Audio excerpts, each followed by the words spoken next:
Let's turn our attentions to the international papers. Diptyque Laurent is back with us in studio. Diptyque, internationally, a lot of attention being given to this Congress in China. It happens twice a decade.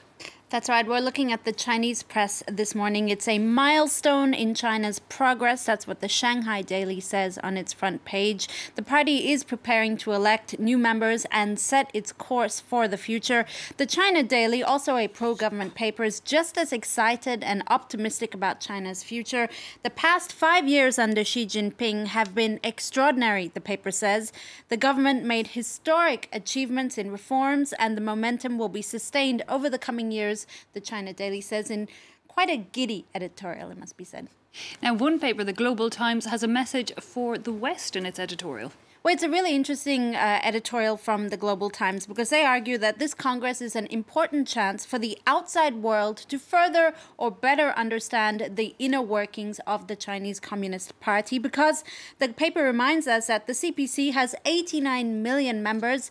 That's more than the entire population of Germany. I quote, "It's not a loose-knit interest group revolving around elections like a party in the West, but the blood and bones of China." Now, what's interesting is that a contributor for Forbes magazine has flouted the idea of dropping the word communist from the title of the party altogether.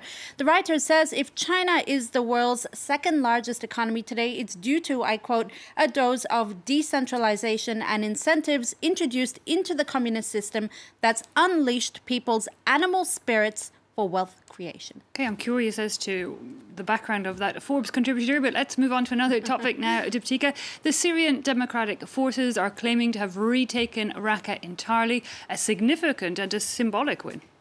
Definitely a symbolic win against the Islamic State group. In fact, one of the last places to fall in Raqqa was Raim Square in central Raqqa, which the Emirati paper, The National, says came to symbolize the most brutal aspects of the jihadists' rule, like public executions, as one of the witnesses in this article talks about. But it's not the end of the jihadists in any way. That's what the New Yorker argues in this article, saying while it marks the symbolic demise of the IS group and will hamper their desires to carry out future attacks, to finance themselves, to recruit, the organization is not dead because, first of all, you have hundreds of fighters who are still sort of languishing in lawless areas between Syria and Iraq, not to mention those who are radicalized and returning back to the West. So the New Yorker is really warning us that the Syrian quagmire is far from over, and from this chaos, other manifestations of extremism could breed, so we have to be careful. Okay, meanwhile, a New York Times journalist was actually embedded with the Syrian Democratic Forces for some 10 days of that battle to retake Raqqa. Ivor Prickett, he's a journalist. He's been publishing some of the photos he took during his experience being with the Syrian Democratic Forces in the past weeks and months, and it's quite harrowing. The 4-month-long battle to retake Raqqa, he says, left behind a ghost city and brought Raqqa, that's been inhabited since antiquity, to destruction, as you see from the photos here. Pictures. This one is a picture of a sniper, and there is the ruins of the city after months of battle. Those symbols of how life was before, the regular life we all can recognise. Staying with press photography, but onto a different topic, the winners of the Wildlife Photography Awards have been named.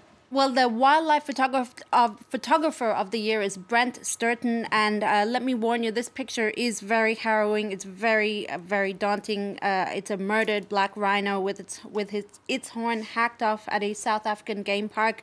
It's difficult to look at, but it is also a very stark reality. Species are being wiped out due to poaching. In particular, rhinos are killed for their horns because they're believed to hold magical medical powers.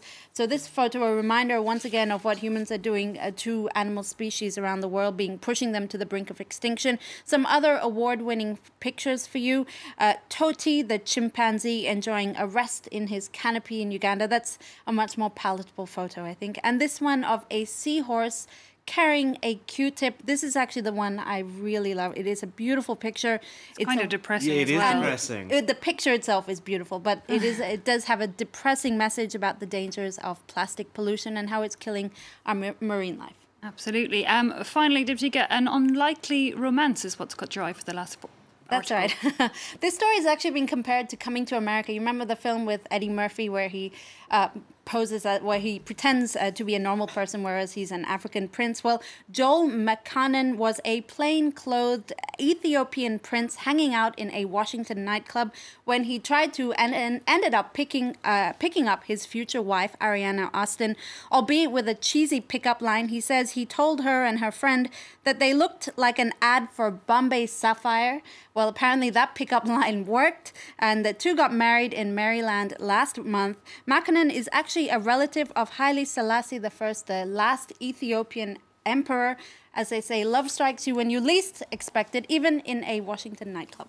I have to say, I quite like that story. Thanks for that, Diptyka Laurent with the international papers. Time now for us to take a very quick break, but we're back at 9:30. See you then.